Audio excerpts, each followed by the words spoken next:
नमस्कार, कंट्री किचनमध्ये आपले सर्वांचे स्वागत आहे। आज आपल्याला करटुल्याची भाजी बनवायची आणि ती कशी बनवायची चला आपण बघूया।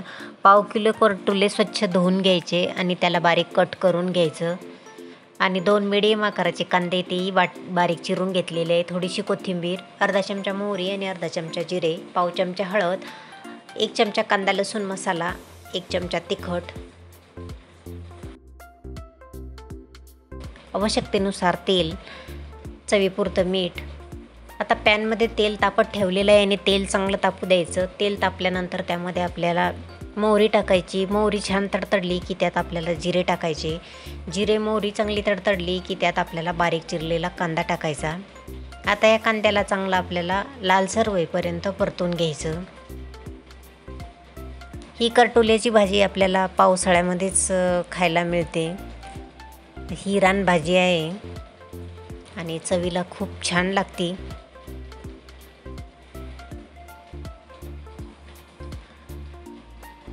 या पद्धतीने आपल्याला सारखं हलवत या कांद्याला मस्त परतून घ्यायचं।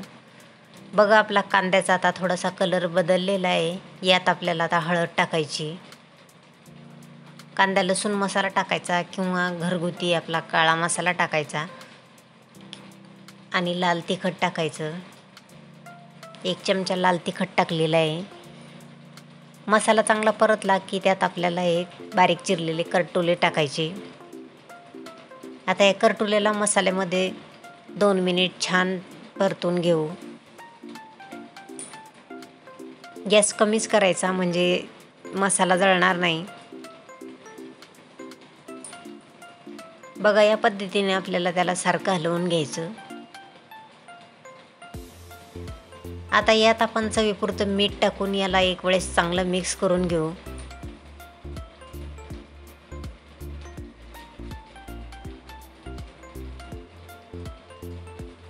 यामध्ये आता मीठ छान मिक्स झालेलं आहे। यात आपण अगदी 2 ते 3 चमचे थोडंसं पाणी टाकून घेऊया,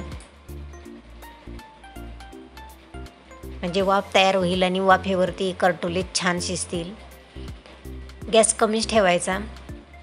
अगदी थोडंसं पाणी टाकल्यानंतर यावरती आपल्याला झाकण ठेवायचं आणि गॅस कमी करायचा आणि कमी गॅसवर या करटुल्याला अधूनमधून हलवत आपल्याला छान नरम होईपर्यंत शिजवून घ्यायचं। बघा या पद्धतीने मी आता परत मध्ये चेक केलेलं आहे। याला आपल्याला परत 2 मिनिटासाठी शिजवावं लागतं। असं मी उलथण्याने थोडंसं चेक करून बघितलं, आणखीन छान नरम झालेलं नाही आहे। परत थोडा वेळ याला 2 ते 3 मिनिटासाठी शिजवून घेतलं आणि छान करटुले नरम झाल्यानंतर त्यात आपल्याला 2 ते 3 चमचे शेंगदाण्याचा कूट टाकायचा, तोही थोडासा जाडसर टाकायचा आणि त्याला यामध्ये आपण आता चांगलं मिक्स करून घेऊ आणि करटुले आपले छान शिजलेले आहेत। आता यावरती आपण आता बारीक चिरलेली कोथिंबीर टाकून घेऊ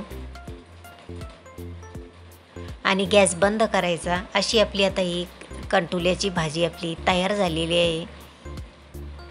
ही भाकरी किंवा पोळीसोबत खूप छान लागते। अशी करटुल्याची भाजी आपण सुद्धा तयार करून बघा आणि कशी झाली ती कमेंट करायला विसरू नका आणि आजचा व्हिडिओ पाहिल्याबद्दल धन्यवाद।